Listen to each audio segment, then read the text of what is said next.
बिस्मिल्लाहिर्रहमानिर्रहीम, अस्सलाम वालेकुम। आमिर एजुकेशन सिस्टम की जानिब से आपको खुशामदीद कहता हूँ।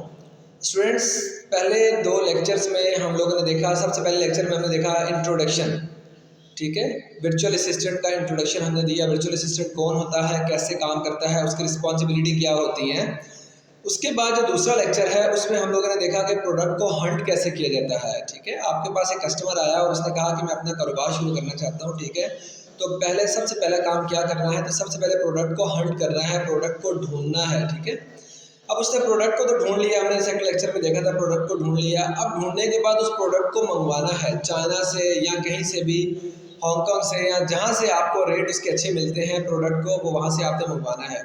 उसका प्रोसेस क्या चीज़ है कि सबसे पहली चीज़ है कि प्रोडक्ट को हमने सोर्स करना है। सोर्स करने के लिए कि जैसा कि हम लोगों ने प्रोडक्ट को ढूंढ लिया था कि भाई फॉर एग्जांपल हम लोगों ने टिश्यू पेपर जो है रोल है, ठीक है, टिश्यू पेपर्स के जो रोल हैं उसके बारे में डिसाइड किया था कि हम लोगों को ये प्रोडक्ट मंगवानी है। तो अगर हमें ये प्रोडक्ट मंगवानी है तो वो हमें चाइना से मंगवानी है, तो कैसे मंगवानी है। पहले एक शॉर्ट रिव्यू आपको देता हूँ कि जिस वक्त हमने एक प्रोडक्ट मंगवानी है, मिसाल के तौर पे हमें मंगवानी है वो चाइना से, तो अगर हमें चाइना से मंगवानी है तो हमें एक किसी वेबसाइट पर जाना है और वहाँ जाके उसके मैन्युफैक्चरर्स को ढूंढना है। फिर हमें मैन्युफैक्चर ढूंढने के बाद हमें ये अथेंटिफिकेशन चाहिए कि वो बंदा जेन्युइन है कि नहीं जेन्युइन। हमें ये चीज़ कंफर्म होनी चाहिए। ऐसा तो नहीं है कि हम उसको ऑर्डर दें, हम उसको पैसा दें और वो पैसा लेके भाग जाए। उसको कौन जानता है, कौन उसकी गारंटी लेगा, किसने उसकी कंपनी को विज़िट किया हुआ है, फिर वो माल बनाएगा वो सही बनाएगा या नहीं बनाएगा, इस चीज़ को भी देखा जाता है, ठीक है। ये सारी चीज़ें जो है जिस वक्त हम देखते हैं तो उसमें हम लोग डिसाइड करते हैं कि हम लोगों को करना क्या है। तो इसमें एक चीज़ मैं आपको बताता हूँ। सबसे पहली चीज़ ये है कि देखिए हमने प्रोडक्ट को सोर्स करना है। हम लोगों ने क्या किया कि फॉर एग्जांपल हम किसी वेबसाइट पे चले गए, मैं आपको मिसाल देता हूँ उसी वेबसाइट से जहाँ से हम लोगों को प्रोडक्ट्स अपनी ढूंढ सकते हैं। तो हम लोगों ने वो प्रोडक्ट ढूंढी alibaba.com से, ठीक है। अलीबाबा मैंने आपको बताया था ये बिज़नेस टू बिज़नेस यानी ये होलसेल में डील करते हैं। alibaba.com की वेबसाइट पे चले गए हैं और अपनी प्रोडक्ट जो है वो वहाँ पे हमने उसको सर्च करना शुरू किया है। जब वहाँ पे अपनी प्रोडक्ट जो हम रिक्वायर कर रहे हैं, जो हमने कीवर्ड्स के थ्रू जो प्रोडक्ट ढूंढी थी, वो हमने प्रोडक्ट देखी कि भाई कौन बंदा वहाँ पे हम लोगों ने सर्च मारा तो उसमें कौन कौन बंदा जो है वो प्रोडक्ट को सप्लाई कर रहा है, मैन्युफैक्चर कर रहा है। हम लोगों ने उन लोगों के सारे जैसे वहाँ पे सर्च किए तो बहुत सारी कंपनीज के नाम आ गए। लेकिन अब इतनी सारी कंपनीज के नाम आ गए तो हमें कैसे पता चलेगा इनमें से जेन्युइन कौन है, अथेंटिक कौन है, किससे माल मंगवाया जा सकता है। तो उसका बेहतरीन तरीका ये है कि सबसे पहली चीज़ तो हम देखेंगे कि जब जिस तरह डिफरेंट लोग उनके नाम आ रहे हैं तो जिस बंदे का कंपनी का नाम आ रहा है उस कंपनी के नीचे वेरीफाइड लिखा है कि नहीं लिखा। वेरीफाइड क्या चीज़ होता है बेसिकली, अलीबाबा में एक मैं आपको बताता हूँ, इट्स लाइक अ प्लाजा। ये एक बड़ा सा आपने प्लाजे देखे हुए हैं, बहुत बड़े बड़े प्लाजे होते हैं, उसके अंदर शॉप्स होती हैं। द सेम थिंग इसी तरह जो है वो अलीबाबा जो है वो एक बहुत बड़ा प्लाजा है, ठीक है। एक बहुत बड़ा शॉपिंग, आप ये समझते हैं बहुत बड़ा मॉल है जहाँ पे डिफरेंट शॉप्स बनी हुई हैं। तो अलीबाबा की वेबसाइट पे एक शॉप हम लोगों को मिल गई जिससे हम काम करवाना चाह रहे हैं। तो हम लोग देख रहे हैं कि सबसे पहले वो वेरीफाइड है कि नहीं है। तो वेरीफाइड का मतलब ये है कि क्या अलीबाबा ने उसको वेरीफाई किया है, अपने पास दुकान तो दे दी है खोलने के लिए, क्या वेरीफाई किया है। तो इस नॉर्मली वेरीफाइड का तरीका ये होता है, अलीबाबा उनके पास जाता है, उनका जाके देखता है कि अगर वो कहते हैं जी कि हमारा बहुत बड़ा शेड है, वो 4 कनाल पे, 5 कनाल पे, 10 कनाल पे हमने बनाया हुआ है, ये फैक्ट्री बनाई हुई है, ये इंडस्ट्री लगाई हुई है, ओके, अगर आपने ये लगाया हुआ मैन्युफैक्चरिंग जहाँ पे कर रहे हैं तो वो अलीबाबा विजिट करता है कि वाकई ही ये है कि नहीं है, और प्रॉपर डॉक्यूमेंटेशन भी रिक्वायरमेंट्स होती है। उसके बाद जिस वक्त वो कंप्लीट हो जाता है तो उसके बाद दूसरी चीज़ ये होती है कि एम्प्लॉयज़ की तादाद भी चेक की जाती है कि वाकई ही एम्प्लॉयज़ काम कर रहे हैं, अथेंटिक है, काम कर रहे हैं, ऐसा तो नहीं है सिर्फ डॉक्यूमेंटेशन तक महदूद है, या वाकई ही काम कर रहे हैं, मशीनें उनके पास लगी हुई हैं, कौन कौन सी मशीन लगी हुई है, क्या चीज़ वो प्रोडक्ट तैयार कर सकते हैं, क्या नहीं कर सकते। इसको वेरीफाई करना अलीबाबा का काम है। अगर उस बंदे ने अपनी कंपनी को वेरीफाइड किया है तो अलीबाबा ने उसके पास अपने पास जगह दी है कि आओ मेरे पास आके यहाँ पे अपनी शॉप ओपन करो। तो ये वेरीफाइड जो है आपको एक चीज़ चेक करनी है कि वेरीफाइड है कि नहीं है, ठीक है। अच्छा, उसके बाद क्या चीज़ है, वेरीफाइड के बाद ये है कि ट्रेड इंश्योरेंस बहुत इंपॉर्टेंट चीज़ है। बात ये है कि जिस वक्त मैं एक कस्टमर ढूंढता हूँ, एक सप्लायर ढूंढता हूँ कि भाई मुझे कोई बंदा मेरी चीज़ को, प्रोडक्ट को मैन्युफैक्चर करके देगा, बना के देगा, तो उस बंदे को मैंने पेमेंट भेजनी है। वो मुझे कहता है कि सर पेमेंट एडवांस में भेज दे, उसके बाद मैं माल बनाना शुरू करूँगा। अगर मैं उसको पेमेंट भेज देता हूँ, वो लेके भाग गया तो क्या होगा। तो मैं उसको कहता हूँ भाई मैं आपको पेमेंट दे दूँ, आपकी क्या शॉर्टी है, आप लेके भाग जाओ। तो वो कहता है भजन मैं आपको माल बना के दे दूँ, मैं आपके लिए माल तैयार कर दूँ, आप बाद में को मैंने लेना ही नहीं है, या मैं माल बना के आपको शिपमेंट कर दूँ, बाद में आप पैसे ही ना दें। तो ये काम किस तरह होगा, एतमाद किस पे बैठेगा, अलीबाबा पे। ट्रेड इंश्योरेंस का मतलब ये है कि अलीबाबा एक बीच में गारंटर आ जाएगा, ठीक है। हम लोग क्या करेंगे, उसको टिक मार्क करेंगे कि भाई हमें ट्रेड इंश्योरेंस चाहिए। हम डायरेक्टली भी अपने क्लाइंट को पेमेंट कर सकते हैं, अलीबाबा को इस पर कोई इतराज़ नहीं होगा। लेकिन हम लोग क्या करेंगे, हम ट्रेड इंश्योरेंस ऑन करेंगे और उसके बाद ये होगा कि अलीबाबा बीच में एज ए गारंटर आ जाएगा। मैन्युफैक्चरर हमारा सामान तैयार करना शुरू करेगा, जिस वक्त वो हमें माल तैयार करके हमें भेज देगा, तो जो हमारी पेमेंट अलीबाबा के पास पड़ी होगी, अलीबाबा उसको वो पेमेंट दे देगा। इस तरह से क्या है, अलीबाबा एक बाएतमाद एक बिल्कुल उस पर हम एतमाद कर सकते हैं। वो एक अच्छी अथेंटिक जो है वो वेबसाइट है, अथेंटिक एक कंपनी है, ठीक है। अभी तो अलीबाबा का पाकिस्तान के साथ बहुत अच्छा कॉन्ट्रैक्ट भी हो गया है। इवन तो पाकिस्तान में मैन्युफैक्चरिंग करके वो पाकिस्तान की जो प्रोडक्ट्स है उसको भी अपने पास लॉन्च कर सकता है अलीबाबा की वेबसाइट पे। Okay, the next step is, अब ये एश्योरेंस भी हो गया है। फिर बहुत से कस्टमर्स हैं वो गोल्ड कस्टमर्स होते हैं। गोल्ड का मतलब ये है कि उन्होंने बहुत ज़्यादा काम किया हुआ होता है और उनको एक टैग मिला होता है गोल्ड कस्टमर। और यहाँ फिर कुछ ऐसे भी हैं जो बहुत हैवी अमाउंट पे करके अलीबाबा से गोल्ड कस्टमर का वो एक सर्टिफाइड करते हैं अपने आप को कि हम गोल्ड कस्टमर हैं। तो आपने ये चीज़ भी देखनी है कि कस्टमर गोल्ड कस्टमर है कि नहीं। फिर आपने ये भी देखना है कि जिस बंदे से आप डील कर रहे हैं उसको काम करते हुए कम से कम 1 साल हो जाना चाहिए। ऐसा नहीं है उसने 6 महीने हुए, 4 महीने हुए, 2 महीने हुए, अपनी कंपनी फॉर्म की है, हम लोगों ने ऑर्डर देना शुरू कर दिए, बाद में उसने ऑर्डर ले लिए, पेमेंट ले लिया, उसके बाद लेके वो बाइंड अप करके भाग गया। तो कम से कम 1 साल का टाइम होना चाहिए। वो आपको वहाँ पे उसी कस्टमर के, जब आप प्रोफाइल में जा रहे होंगे तो वहाँ पे मेंशन होगा कि इसको 1 साल हुआ या नहीं हुआ। और ये भी अथेंटिसिटी जो है वो अलीबाबा की तरफ से हमें मिलती है कि ये जो इसने लिखा हुआ है ये सच है कि झूठ है। तो अगर इसको 1 या 2 साल, कम से कम 1 साल होना चाहिए, 2 साल हुए हैं तो अच्छी बात है, ठीक है। और उसके बाद जो है आपके ये 2 साल भी आपने काउंट करनी है। उसके बाद आप ये देखें कि उसका जो है उसकी शरह क्या है, रिस्पांस रेट क्या है उसका। रिस्पांस रेट क्या चीज़ होती है, बड़ी मोस्ट इंपॉर्टेंट चीज़ है रिस्पांस रेट। आप ये भी देखें कि लोग उसको जब ईमेल करते हैं तो वो कितनी देर में रिस्पांस करता है। अगर तो वो 6 घंटे में रिस्पांस कर रहा है तो इट्स फाइन, लेकिन पता कैसे चलेगा, तो आपको उसी के प्रोफाइल में लिखा हुआ नजर आ जाएगा इसका रिस्पांस रेट 85% है, 90% है, 60% है, 85%, 80+ होना चाहिए लाजमी। 80 से ऊपर होना चाहिए, 82, 85, 86 का मतलब है कि वो रिस्पांस करता है, डल तो नहीं है। ऐसा तो नहीं है आप उसको ईमेल करते हैं 4 दिन बाद रिस्पांस कर रहा है, 3 दिन बाद कर रहा है, तो वो आपने वो भी इस चीज़ को मद्देनजर रखना है, ठीक हो गया। रिस्पांस पीरियड के अलावा उसके बाद उसके आपने रिव्यूज़, आपने उसकी रेटिंग भी काउंट करनी है कि जिस वक्त उसने किसी को माल बना के दिया है तो अगले बंदे ने उसके बारे में क्या रिस्पांस दिया है, ठीक है। क्या ये कोई अच्छा सप्लायर था, इसने टाइम पे डिलीवरी दी है, प्रोडक्ट अच्छी तैयार की है, कोई धोखा तो नहीं किया, कुछ भी नहीं है, वो भी आपने वहाँ से रेटिंग से चेक करना है। वो रेटिंग कम से कम 85% ज़रूर होनी चाहिए आप अगर अच्छा एक माल बनवा के तैयार करवा के लाना चाहते हैं। फिर उसके बाद जो है, और उसके अलावा जो है और कोई ख़ास चीज़ नहीं है। और मतलब वो चीज़ें फिर साथ साथ आपको पता चलती जाएंगी जैसे जैसे आप काम करते जाएंगे, और भी बहुत सारी चीज़ें। आपने एक बड़ी इंपॉर्टेंट चीज़ है, आपने उससे ये भी पूछना है कि जिस वक्त हम आपको ऑर्डर देंगे क्या आपके पास लोगो डिज़ाइन की, यानी हमारी प्रोडक्ट के ऊपर लोगो लगाने की और या पैकिंग की जो है फैसिलिटी है कि नहीं है, यानी पैकिंग और लोगो से रिलेटेड है। क्यों, समटाइम्स क्या होता है, देखें आपने वहाँ से माल बनवा लिया, अब आपने माल बनवाया तो माल बनवा के आपने कार्गो के थ्रू जो है, किसी कोरियर कंपनी के थ्रू जो है वो आपने माल अमेज़ोन के वेयर हाउस में भिजवाना है, तो उसके ऊपर लोगो कौन लगाएगा आपका प्रोडक्ट। अगर आप लोगो लगवाना चाहते हैं तो वो, और लोगो के लिए भी एक शर्त होती है। ऐसा नहीं है कि आप 10 पीस मंगा रहे हैं, 50 पीस मंगा रहे हैं, 100 पीस मंगा रहे हैं तो वो लोगो लगा देंगे।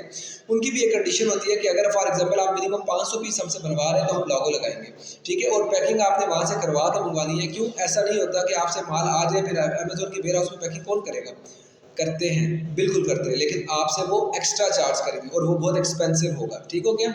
इसलिए आपने उनसे लोगों का भी पूछना है। अब उसके बाद जिस वक्त उनके साथ डील शुरू करनी है तो पहली चीज़ होती है सैंपल, ठीक है। अब आप जिस वक्त उनको माल, जिस वक्त उन्होंने आपने ऑर्डर करना है तो वहाँ पे आपने कोटेशन एक मंगवानी है। कोटेशन का क्या मतलब होता है कि अपने रेट्स हमें भेजें, ठीक हो गया, अपने रेट्स हमें भेजें कि आप जो है वो क्या क्या रेटिंग पर काम करते हैं। मसलन अब होगा ये कि आपके पास वहाँ पे तो 20 या 50 बंदे उनकी लिस्ट आ रही है, ठीक है। आपने सब चेक किया कि हाँ वेरीफाइड भी हो, ये भी हो, वो भी हो, वो भी हो। जब ये सारी कंडीशंस लगा दी ना तो फिर तादाद काफ़ी कम हो जाएगी और आपको जो है अथेंटिक लोग मिल जाएंगे। उन अथेंटिक लोगों में से आपने कोटेशन जनरेट करनी है कि मुझे ये चीज़ चाहिए। आप उसी में वेबसाइट के ही लास्ट में ऑप्शन होता है, वहाँ से आप कोटेशन जनरेट करवाएंगे कि मैं इतनी इस प्रोडक्ट को बाय करना चाह रहा हूँ। तो उसके बाद वहाँ पे जो लोग इंटरेस्टेड होंगे उनका रिस्पॉन्स रेट आएगा, ठीक है, उनकी रिस्पॉन्स आए, उनका रिस्पॉन्स आएगा तो उसमें से आप जो है वो 8-10 बंदों को चूज़ करेंगे और उनको एक ईमेल बना के भेजेंगे। वो प्रॉपर एक फॉर्मेट होता है। फॉर्मेट में क्या चीज़ होता है, फर्स्ट ऑफ ऑल आप जो है उसमें लिखते हैं, आप ये लिखते हैं कि भाई मैं जो है वो अमेज़न पर काम कर रहा हूँ, या आपने उनको ये नहीं बताना कि you are the owner of the company. अगर आप ओनर बताएंगे तो आपको डेफिनेटली रेट ज़्यादा मिलेंगे, लेकिन if you will say that I am a manager, तो आपको उनको पता है ये मैनेजर है, ये 10 जगह से ये रेट लेगा, तो हमें इसको बेस्ट रेट ऑफर करना है। तो आपने एज अ मैनेजर उसको मेंशन किया, आपने ईमेल में लिखा कि मैं इस कंपनी का मैनेजर हूँ और हम इतने साल हम यहाँ पे वो अपना वो शुरू कर रहे हैं सेटअप, और उसके लिए प्रोडक्ट बाय करना चाहते हैं, जिसके लिए हमें कुछ रिक्वायरमेंट्स चाहिए हैं। अगर आप हमें प्रोवाइड करें तो हम फर्दर आपके साथ चलने के लिए देखेंगे। अब उसमें क्या चीज़ है, एक तो ये कि आपने उनसे मंगवाना है सैंपल, ठीक है, और सैंपल आप जैसे पाकिस्तान में बैठे हैं तो पाकिस्तान के एड्रेस पे भी मंगवा सकते हैं, ठीक है, क्योंकि डिलीवर आपने माल जो है वो यूएसए में करवाना है। अब जहाँ तक बात आती है सैंपल की, तो सैंपल में क्या चीज़ है कि पेड सैंपल यूजुअली पेड होते हैं, ठीक है, या ये कंडीशन हो सकती है, या तो वो कहेगा ठीक है ओके मैं आपको फ्री सैंपल देता हूँ, डिलीवरी चार्जेस आप लेंगे, और डिलीवरी चार्जेस जब एक पीस आएगा तो उसकी डॉलर्स में एक पेमेंट आपको पे करनी पड़ेगी, थोड़ी ज़्यादा भी हो सकती है क्योंकि एक पीस आ रहा है आपका, ठीक है। और ये भी हो सकता है वो बंदा कि मैं आपको जो सैंपल है क्योंकि वो एक्सपेंसिव है तो मैं आपको फ्री नहीं दे सकता, ये काम करूँगा कि जब आप मुझे ऑर्डर जो देंगे वो या तो आप सैंपल की पेमेंट दे दें, और यहाँ पर जब आप मुझे ऑर्डर देंगे तो उस माल में से फॉर एग्जांपल आपने 400 या 500 पीस मुझसे बनवाया, तो 500 में से मैं एक की पेमेंट उस वक्त काट लूँगा, हो सकता है उसकी प्राइस एक्सपेंसिव हो, ठीक हो गया। दूसरी चीज़ ये है कि जब आपने उससे प्राइसेस मंगवानी है तो आपने उससे कहना है कि मुझे जो प्राइसेस हैं वो 3 तरह की प्राइसेस दें। कौन कौन सी प्राइसेस दें? EXW। EXW क्या चीज़ होती है? EXW का मतलब ये होता है कि आपकी जो प्रोडक्ट है, अगर आप उसकी मैन्युफैक्चरिंग, उसकी जो फैक्ट्री है वहाँ से उठाएंगे तो क्या प्राइस देगा? FOB। अगर आप उसकी कंट्री की पोर्ट से उठाएंगे, फॉर एग्जांपल आप चाइना के साथ काम कर रहे हैं तो चाइना में बिंजो या शंघाई निंगो किसी जगह पे भी आपकी मैन्युफैक्चरिंग हो रही है, तो अगर बिंजो में या शंघाई में किसी जगह पे हो रही है तो वहाँ से 2 या ढाई घंटे का रास्ता है निंगो पोर्ट का, जो चाइना की पोर्ट है निंगो। अब आप निंगो से अगर आप माल मंगवाते हैं तो वो निंगो से आपने माल मंगवाना है तो उस पोर्ट पर जो है पोर्ट तक डिलीवर करने का जो है वो चार्जेस क्या लेगा, उस वक्त उस वक्त वो यानी प्राइस, उसकी प्राइस क्या होगी, यानी EXW उसकी फैक्ट्री में अगर वो मैन्युफैक्चर करके अपने फैक्ट्री के स्टोर में रख देता है, वहाँ से माल उठाते हैं, उस वक्त क्या प्राइस होगी। अगर वो तैयार करके चाइना की पोर्ट तक पहुँचा देता है FOB, तो उस वक्त उसकी प्राइस क्या होगी, दैट इज कॉल्ड FOB, उसको FOB कहेंगे। और इफ़ इन केस आप उसको कहते हैं DDP, यानी आपको तैयार करके आपकी मंजिल मकसूद तक, जहाँ तक आपको माल चाहिए वहाँ तक पहुँचाने के क्या चार्जेस वसूल करेगा, ठीक हो गया। तो ये सारी चीज़ें आप तीनों रेट्स उस पर लिख देंगे। फिर आप उसको ये भी मेंशन करेंगे, फॉर एग्जांपल में अगर मैं 100 पीस मंगवाता हूँ तो क्या रेट होगा, 500 मंगवाता हूँ तो क्या होगा, 1000 मंगवाता हूँ तो क्या होगा। डेफिनेटली आपको इकोनॉमिक्स का एक रूल पता है कि लॉ ऑफ डिमांड के मुताबिक ये है कि जितनी आप डिमांड करते हैं, ठीक है, तो प्राइस उतनी ज़्यादा रिड्यूस हो जाती है। जैसे आपकी क्वांटिटी बढ़ती जाएगी प्राइस आपकी रिड्यूस होती जाएगी। तो वो भी आपने एक मोस्ट इंपॉर्टेंट चीज़ है, आपने वो भी मेंशन करना है कि 500 पीस की क्या प्राइस होगी, 1000 की प्राइस क्या होगी, 100 की प्राइस क्या होगी, ठीक हो गया।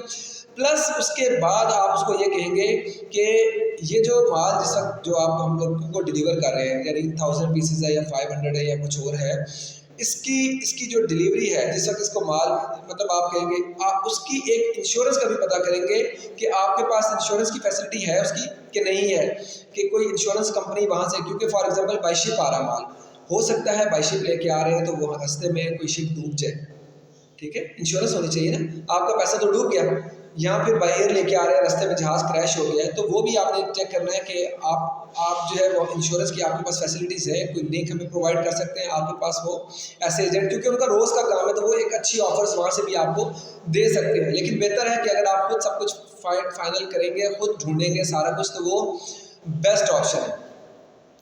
अच्छा, अब ये तो सारे प्रोसीजर हो गए। आपने उससे फिर उसके बाद ये भी पूछना है कि अगर आप लोगो डिज़ाइन करके देते हैं तो वो मिनिमम क्वांटिटी कितनी होगी कि उसके ऊपर आप लोगो लगा के देंगे, और यहाँ पैकिंग जो है, पैकिंग की फैसिलिटी आपके पास है कि नहीं है, तो वो भी आपने उससे पूछना है। ये सारी चीज़ें पूछेंगे और उसके बाद आप उसको अपना पाकिस्तान का एड्रेस दे सकते हैं। पाकिस्तान के एड्रेस पर आपका सैंपल आ जाएगा, आप वहाँ पर देख सकते हैं कैसी चीज़ आई हुई है। अब यहाँ तक तो आपको सारी चीज़ें समझ आ गई हैं। फॉर एग्जांपल आपकी डील हो जाती है, आप उनको पेमेंट दे देते हैं, अलीबाबा के थ्रू पेमेंट भी आपने 50% पेमेंट दे दी है, 40% दे दी है, काम आपका शुरू हो गया। It will take 3 to 4 month, ऐसा नहीं है कि 1 महीने में तैयार हो जाएगा, 3 से 4 महीने लग जाते हैं सोर्सिंग में, वहाँ से माल आने में। उसके बाद एक चीज़ होती है फ्रेट सर्विसेज, ठीक है। फ्रेट सर्विसेज क्या चीज़ होती है? ये वो कोरियर है जिसके थ्रू आप माल मंगवाते हैं, जिस कोरियर के थ्रू मंगवाते हैं। अब आपने एक तो उससे रेट ले लिया, फॉर एग्जांपल आपकी डील उसके साथ हुई कि मैं आपके वेयर हाउस से उठाऊंगा, तो उसके वेयर हाउस पे लेने के लिए कौन जाएगा, और जो लेने के लिए जाएगा क्या वो चेक करेगा कि आपका माल सही बना है कि नहीं बना, उसका वेट सही है, उसका हुजम सही है, ठीक है। आपने ईमेल में ये भी मेंशन कर देना है कि जो आप प्रोडक्ट मुझे भेजेंगे उसका अप्रॉक्सीमेटली वेट क्या आता है, उसका हुजम क्या होता है, ये मेजरमेंट्स भी मुझे काइंडली मेंशन कर दें। आप लोगों का मतलब एक आइडिया होगा कि वो यूजुअली कितना वो होता है। तो वो प्रोडक्ट के बारे में वो भी देगा, और आप ये भी कर सकते हैं कि आप खुद भी मेंशन कर सकते हैं कि ये हुजम होगा उसका और ये प्रोडक्ट का वेट होगा, तो मुझे इसके अकॉर्डिंग चीज़ चाहिए, ठीक है। तो अब ये सारी चीज़ें भी आपकी होगी। उसके बाद जैसे माल आपका वहाँ से निकलना है, तो निकलने से पहले आपने चेक करवाना है। हमारे पास एक वेबसाइट होती है www.कीमा.com, ठीक है। कीमा.com पे हमें बहुत सारे ऐसे लोग मिल जाते हैं जो सिक्योरिटीज़ का काम करते हैं, और सिक्योरिटीज़ में आपको ऑथेंटिसिटी देते हैं कि हाँ हम $150 से $250 लेंगे, और हम जाके आपकी प्रोडक्ट को चेक करके आएंगे कि जो आपकी उसके साथ डील हुई थी, जिस चीज़ पे आप लोगों का एग्रीमेंट हुआ था, क्या उसके अकॉर्डिंग प्रोडक्ट बनी है, उसका वेट, उसका हुजम, उसकी प्रोडक्ट क्वालिटी वगैरह एवरीथिंग इज़ द सेम। तो आप बेहतर है कि आप लाजमी ये वेरीफाई करवाएं, क्योंकि ऐसा नहीं हो माल आ जाएगा और उसके बाद कोई वेरिफिकेशन नहीं होती, कोई कुछ नहीं होती, बाद में आप क्लेम करें, पुलिस के चक्करों में पड़े, ये सब कुछ है वो बड़े लंबे चक्कर होते हैं। इन रियलिटी जो है वो यही है कि आपने उसको पे किया 150 या $250, जो उनका रेट है वो आपने पे किया, और वो लोग गए जाकर उन्होंने वेरीफाई कर दिया, माल आपका रेडी हो गया। रेडी होने के बाद इनकी कंफर्मेशन आपके पास आ गई, बिल्कुल माल आपका जेन्युइन था, सब कुछ ठीक है। आपने अगर तो आपने उससे डीडीपी लिया है तो आप सारे कामों से बरी हो गए हैं कि आपने कोई फ्रेट एजेंट नहीं ढूंढना, कुछ नहीं करना। बट और लेकिन इसमें आपको लाजमी सी बात है, डीडीपी में वो चार्जेस ज़्यादा लगाएगा। फ्रेट अगर आप खुद ढूंढते हैं, आप कार्गो खुद ढूंढते हैं, कोरियर कंपनी माल को वहाँ से लेके आने के लिए खुद ढूंढते हैं, तो वो आपको बहुत सस्ता पड़ता है, काफ़ी ज़्यादा फ़र्क आएगा। तो आप उसमें क्या कर सकते हैं कि जब आपने अपनी कार्गो कंपनी वहाँ से, वो भी इंटरनेट पे आपको मिलेगी, अलीबाबा की वेबसाइट पे भी बहुत सारे ऐसे लोग मिलेंगे, और भी बहुत सारी वेबसाइट हैं, ठीक हो गया, चाइना ट्रेड के नाम से, और इस तरह की बहुत सारी वेबसाइट्स होती है। बहरहाल आपको वहाँ से वो भी मिल गए कि एजेंट्स आपको मिल जाते हैं, DHL कोरियर कंपनी है, UPS कोरियर कंपनी है, और इस तरह की काफ़ी सारी कंपनीज हैं, वो आप वहाँ से ढूंढ सकते हैं। उन कंपनीज के थ्रू आप उनसे भी रेट ले सकते हैं कि चाइना की ये हमारा मैन्युफैक्चरर है, उसकी यहाँ पे फैक्ट्री है, फॉर एग्जांपल विंजो में या शंघाई में, जिस जगह पे वो कंपनी है, यहाँ पे वो मैन्युफैक्चरिंग हो रही है, तो यहाँ से माल लेकर आना है, चाइना की पोर्ट तक लाना है, तो आप उसके क्या चार्जेस लेंगे। इफ़ इन केस आप यहाँ पे भेजते हैं, USA के अमेजोन के वेयर हाउस में भेजते हैं, तो तब चार्जेस क्या लेंगे, तो ये भी चीज़ आपको उसकी देखनी है। उसके बाद क्या चीज़ है कि अगर आप कोरियर कंपनी 2, 3, 4 से रेट ले लेंगे, जो आपको बेस्ट लगे आप खुद भी करवा सकते हैं, उसके थ्रू भी कर सकते हैं। अब फॉर एग्जांपल आपका माल आना है, तो माल आने के बाद जब आपका वहाँ पे आ जाएगा, जिस वक्त आपका वहाँ पे आएगा माल, तो आप USA के उसमें आएगा, तो आप अमेज़ॉन वेयर हाउस को आप इन्फॉर्म करेंगे बाकायदा कि भी मेरा सामान आ रहा है, वो आप लोगों ने रिसीव करना है। तो वो एक नेक्स्ट टॉपिक हो जाता है कि उसके लिए क्या प्रोसेस है, वो हम फर्दर उसमें डिस्कस करेंगे। अगर आपने चैनल को सब्सक्राइब नहीं किया तो सब्सक्राइब कर लें, ताकि हमारी जितनी वीडियोस हैं वो आपके पास आ सकें। और एक चीज़ मैं आपको बता दूं स्टूडेंट्स कि अगर आप लोगों में से कोई हमारे पास रेगुलर क्लासेस के लिए आना चाहता है, प्रैक्टिकल क्लासेस के लिए आना चाहता है, तो वो हमारे पास आ जाते हैं, हमारे बहुत रीज़नेबल रेट्स हैं, ठीक है। हमारा मकसद उस तरह से अर्निंग करना है, ऐसा वो कोई इतना बड़ा वो नहीं है। हम लोग कहते हैं कि बहुत सारे लोग जो अगर एक ख़ानदान का एक बच्चा अपने पाँव पर खड़ा हो गया और अच्छी अर्निंग करने लगे, तो वो पूरे ख़ानदान को संभाल सकता है, ठीक है। तो हमारे इदारे जो है वो वाह मॉडल टाउन में है, उसके बाद रियासताबाद में है, ग्रीन सिटी में, हमजा मार्बल में है। तो वो जो है वो आपको हमारे इदारे जो है वो अबाउट अस में भी पता चल जाएगा, हमारी वेबसाइट www.amireducationSystem.org, वहाँ से भी पता चल जाएगा। हमारा कॉन्टैक्ट नंबर है 0336877708। तो अगर आप इसके बारे में एजुकेशन लेना चाहते हैं, आगे काम करना चाहते हैं, प्रैक्टिकल एवरीथिंग इज़ अवेलेबल, सब कुछ है यहाँ पे, आपको प्रैक्टिकल डिमॉन्स्ट्रेशन दी जाएगी, सारा कुछ सिखाया जाएगा। अगर आप इंटरेस्टेड हैं तो आएँ हमारे पास और आके प्रैक्टिकल लेसन भी ले सकते हैं, ठीक है। ये जो इनिशियल स्टेज पे आपको लेक्चर्स तैयार करके दे रहे हैं, जो आपको चीज़ें मैं बता रहा हूँ, ये एक जनरल रिव्यूज़ हैं। जो काम प्रैक्टिकल होता है वो हम लोग आगे जाके, ये एक दफ़ा बिगनर्स के लिए कंप्लीट हो जाएगा, तो फिर प्रैक्टिकल भी आपको करके दिखाएंगे, वो भी नेक्स्ट हमारे ये 8-10 लेसन हैं, ये कंप्लीट हो जाएंगे, तो इंशाल्लाह उसके बाद हम उसको भी शुरू करेंगे। और जो लोग आके काम करना चाहते हैं वो लोग आके भी कर सकते हैं, ठीक है। Thank you so much, thank you, अस्सलाम वालेकुम।